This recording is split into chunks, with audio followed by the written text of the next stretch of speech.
তো গাইস ভাই, সলমান খান নাকি বলিউডের দবং, ওকে সবাই ভয় পায়।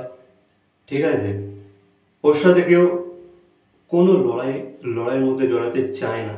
বুঝতে পারছো? সলমান খানের সাথে কেউ ভিড়তে চায় না। একটু একটু ডিস্টেন্স মেনটেন করেই চলে সবাই, কারণ সবাই ওকে ভয় পায়। ঠিক আছে, বলিউডের দবং চুলবুল পান্ডে। বাট তোমরা কি জানো, সলমানকে কিন্তু এক এক অভিনেতা চড় মেরেছিল।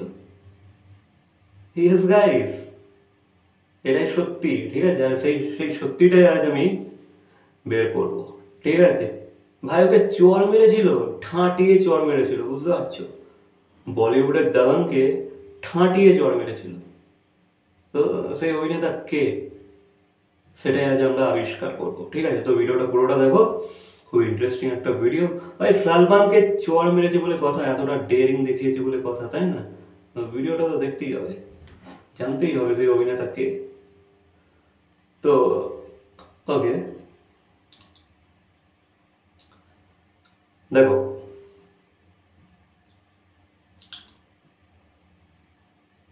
ওকে, এত অ্যাড দিলে হয় ভাই? অ্যাডেই ভর্তি পুরো, একটা আর্টিকেল পড়বো পুরো অ্যাডে ভর্তি। ওকে, সলমান খান নাম, নামটাই যথেষ্ট। বলিউডের অনেকেই তাকে সম্মান করে চলে। তার মতো বন্ধু পাওয়া নাকি ভাগ্যের বিষয়।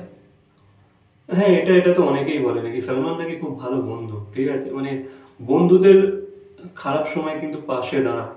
এর এর অনেক উদাহরণ আমরা আগে দেখেছি, বাট ভেতরের গল্পটা বলতে পারবো না। তবে হ্যাঁ, মিডিয়াতে যে খবরগুলো এসেছে, সালমান কিন্তু যেভাবে সালমানকে মিডিয়াতে প্রেজেন্ট করা হয় বা পিআরদের থ্রুতে প্রেজেন্ট করা হয়, মনে হয় হ্যাঁ সালমান খান মনে হয় খুব ভালো বন্ধু, আর বন্ধুদেরকে সাপোর্ট করে, এটুকু আমরা বুঝতে পেরেছি। ঠিক আছে, আবার তার সঙ্গে শত্রুতা করলেও নাকি তিনি ছেড়ে কথা বলেন না। হ্যাঁ, এটাও জানি, কারণ এটা সবচেয়ে বড় উদাহরণ হচ্ছে বিবেক ওবেরয়। ঠিক আছে, হ্যাঁ মনে আছে তো সেই কন্ট্রোভার্সিটা। ভাই তারপর থেকে যে বিবেক ওবেরয় কি অবস্থা করে দিয়েছিল ইন্ডাস্ট্রিতে, সেটা আমরা সবাই জানি। বুঝতে পারছো তো? এটা দেখেছি, এটা ঠিক না, বাট সালমান করেছিল, কিন্তু এটাই ফ্যাক্ট, এটাই সত্য। তবে হ্যাঁ, বিবেক ওবেরয় কিন্তু আজকের দিনে যেটা আমি জানতে পারলাম, সে নাকি খুব বড় বিজনেসম্যান হয়ে উঠেছে। বুঝতে পারছো? ওই যে বলে না সাপে বর, তো তার সাপে বড়ই হয়ে গেছে। ঠিক আছে, বলিউডে ক্যারিয়ার সেভাবে বানাতে পারেনি সেই কন্ট্রোভার্সির পর, বাট আজকের দিনে দাঁড়িয়ে কিন্তু বিবেক ওবেরয় খুব বড় একটা বিজনেসম্যান হয়ে উঠেছে। ইয়েস গাইস, রিয়েল এস্টেটে বেশ নাম কামিয়ে নিয়েছে। ঠিক আছে, কোটি কোটি টাকার সম্পত্তি হয়ে গেছে তার। যেটা বললাম, শত্রুতা করলেও নাকি তিনি ছেড়ে কথা বলেন না। এই সলমানের গায়ে হাত তুলেছিলেন এক অভিনেতা, যেমনটা আমি বললাম। সপাটে চর পর্যন্ত মেরেছিলেন ভাইজানকে। ভাই সপাটে চর মেরেছিল, বুঝতে পারছো? সপাটে। দেন সম্প্রতি এক সাক্ষাৎকারে নিজেই জানিয়েছেন জিশান আয়ুব। আচ্ছা, সেই অভিনেতার নাম হচ্ছে জিশান আয়ুব। ঠিক আছে,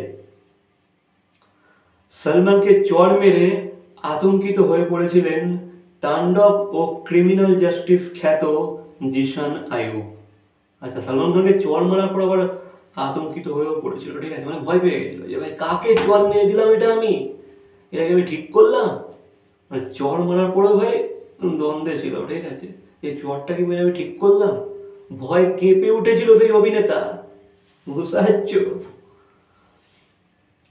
দেন অভিনয় জগতে আর এগোতে পারবেন কি না তা নিয়েও দ্বন্দ্বে পড়ে গিয়েছিলেন অভিনেতা। মানে ওই মানে বিবেক ওবেরয়ের মতনই ব্যাপার। ঠিক আছে, মানে চর তো মেরে দিয়েছে, বাট তারপরে টেনশনে পড়ে গিয়েছিল যে ভাই অভিনয় জগতে আর কি এগোতে পারবে। সালমানকে চর মারার পর কি আর বলিউডে টিকে থাকা যায়? এমনটাই দ্বন্দ্বে পড়ে গিয়েছিল। ঠিক আছে,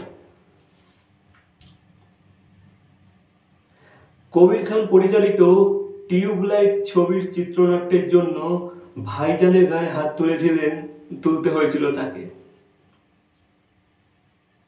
ভাই একটা একটা সিনেমার শুটিং এ, ঠিক আছে, ওটা একটা সিনেমার দৃশ্য, ঠিক আছে? ওই যে টিউবলাইটে একজন চর মেরেছিল সেই অভিনেতাটা, বুঝতে পারছো? মানে এটা শুটিং, ঠিক আছে? তো এবার ব্যাপারটাই দেখি, হ্যাঁ ব্যাপার তো কিছু আছে। একটি দৃশ্য ছিল, একটি ছোট্ট সেতুর ওপরে ওকে থামিয়ে আমি চড় মারি আর তিনি সেতু থেকে নিচে পড়ে যান। আচ্ছা, সলমানকে চড় মারার একটা দৃশ্য ছিল, সেতু থেকে চড় মারতো, সলমান একদম সেতু থেকে নিচে পড়ে যেত, ঠিক আছে? মানে সব পার্টে চড় মারতো, ঠিক আছে? ভয়ঙ্কর ভয়ঙ্কর চড় মারতো কিন্তু। ওকে ওকে ভাই সত্যি মানে সলমানের পাওয়ারটা দেখেছো? ওর দাবাঙ্গাইটা দেখেছো ভাই? ওকে কেউ স্কিনেতে জল মারতো ভয় ভয় পেত। Can you imagine? সোয়া সেই প্রথম সলমান সলমান স্যারের সঙ্গে সাক্ষাৎ, প্রথম দেখাতেই এমন ঘটে যায়, বুঝতে পারলাম। প্রথমবারই ভাই তার সাথে দেখা হয়েছে আর তখন এইসব হয়েছে, ঠিক আছে? প্রথম প্রথম দেখাতেই তাকে চড় মারতে হবে এমন একটা শুটিংয়ের মধ্যে সে ফেঁসে গিয়েছিল।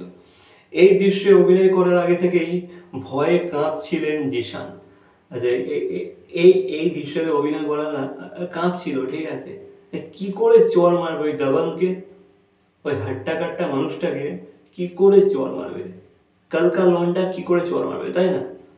সত্যি ভয় তো কাঁপার মতনই বিষয়। তিনি বলেন খুব ভয় লাগছিল, তিনি যদি রেগে যান, এই ভেবে আমি দূর থেকে চড়টা মারছিলাম। আচ্ছা, ভয় কাঁপছিল, যদি রেগে রেগে যায় কেরিয়ার খেয়ে নেবে, ঠিক আছে? সেই কারণে একটু দূর থেকে চড় মারছিল, দূর থেকে, টাচ করবে না, দূর থেকে মারবে, ঠিক আছে? ফলে সে দৃশ্যটি ভালো দেখতে লাগছিল না, খুব মেকি মেকি মনে হচ্ছিল। অবশ্যই ভাই, তুমি যে কোনো জিনিস ফেক যদি করো, ক্যামেরা তো ভাই ধরেই নেবে, ঠিক আছে? ক্যামেরাকে তুমি কিছু লুকোচাপা করতে পারবে না, ক্যামেরা সত্যিটাকে ফুটিয়েই তুলবে। তুমি ওর মধ্যে সিনটার মধ্যে ঢুকে আছো নাকি ন্যাকামো করছো, একটু রিয়েলিস্টিক ব্যাপার বা অ্যাপ্রোচ রাখতেই হবে, নাহলে ক্যামেরাতে ধরা পড়ে যাবে। তাহলে সেটাই হচ্ছিল। তখন সলমান স্যার নিজেই বলেন আবার কাছ থেকে মারো, কিন্তু আমার বুক কাঁপছিল। তখন সলমান নিজেই বলেছে কাছ থেকে মারে বলে, বাট ভাই জিশানের বুক তো কাঁপছিল, ওরা সলমান বলে কথা, তাই না? দুরু দুরু বুকেই এগিয়ে যান জিশান, ঠাঁটিয়ে মারেন এক চর। ভেবেছিলেন হয়তো হয়তো তার কেরিয়ারের শেষ অভিনয়, তবে সলমান যে খুবই পেশাদার তা তা তিনি বুঝেছিলেন।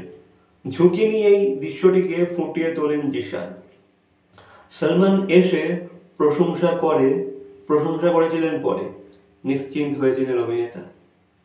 ভাই ভাই ভাই, বুঝতে পারছো? ব্যাপারটাই আলাদা, ঠিক আছে? মানে সলমান খানকে যে কেউ স্ক্রিনেতে চড় মারবে, মানে কোনো অভিনয়তে চড় মারবে, মানে কোনো শুটিং ফ্লোরে চড় মারবে, ওটা অভিনয়ের খাতিরে, একটা একটা দৃশ্যের খাতিরে, সেটাও লোক ভয় পায়, বুঝতে পারছো? সলমান খানের দাবাঙ্গিরাই এমন ভাই। কারণ আমরা দেখেছি সলমানের সাথে যেই পাঙ্গা নিয়েছে, সে একদম ধুলোয় মিশে গিয়েছে, ঠিক আছে? তার ক্যারিয়ার একদম খেয়ে নিয়েছে সলমান, যেটা খুবই বাজে জিনিস, ঠিক আছে? তবে এক্ষেত্রে ভাই সলমান খুব স্পোর্টিংলি ব্যাপারটাকে নেয়। আরে সত্যি তো ভাই, ওই চটটা খাওয়ার জন্য সলমান খানও তো টাকা পাচ্ছে, তাই না? স্পোর্টিংলি নেবে না টাইপের কেন? তো ভাই, একটা একটা আতঙ্ক একটা একটা একটা আতঙ্ক তো আছে, ঠিক আছে? সলমান খানের একটা দবদবা তো আছে ইন্ডাস্ট্রিতে, নাহলে ভাই এই অভিনেতাগুলো ভাই তো ভয় পায় কেন, তাই না? একটা একটা শুটিংয়ের দৃশ্য শ্যুট করতে গেছে, সেখানেও ভয় পাচ্ছে। যদি কেরিয়ার খেয়ে নেয়, যদি এই চড়ার পরেই ওর অভিনয় ক্যারিয়ারে একটা ফুল স্টপ লাগিয়ে দেয় সলমান খান, তো সেফনেস দৃশ্যটা ভালো হয়েছে। হ্যাঁ ভাই, ফেক করলে তো ধরা পড়ে যাবে ক্যামেরায়, তো রিয়েলিস্টিক অ্যাপ্রোচটাই রাখার চেষ্টা করো, সে সলমান হোক আর সলমানের বাবা, ওদের হচ্ছে ব্যাপার। বাকি এই বিষয়ে তোমাদের কি মন্তব্য অবশ্যই কমেন্ট করে জানাবে। আর তোমরা যদি কোনোদিন সুযোগ পাও শুটিং ফ্লোরে সলমানকে ঠাঁটিয়ে একটা চল লাগানো, তোমরা কি লাগাবে নাকি তোমরা শুটিং ছেড়ে পালিয়ে যাবে? অবশ্যই কমেন্ট করে জানাবে, ঠিক আছে? তো ভিডিওটা ভালো লাগলে লাইক, কমেন্ট, শেয়ার, সাবস্ক্রাইব। তো দেখা হচ্ছে পরবর্তী কোনো ভিডিওর সাথে। Till then, by.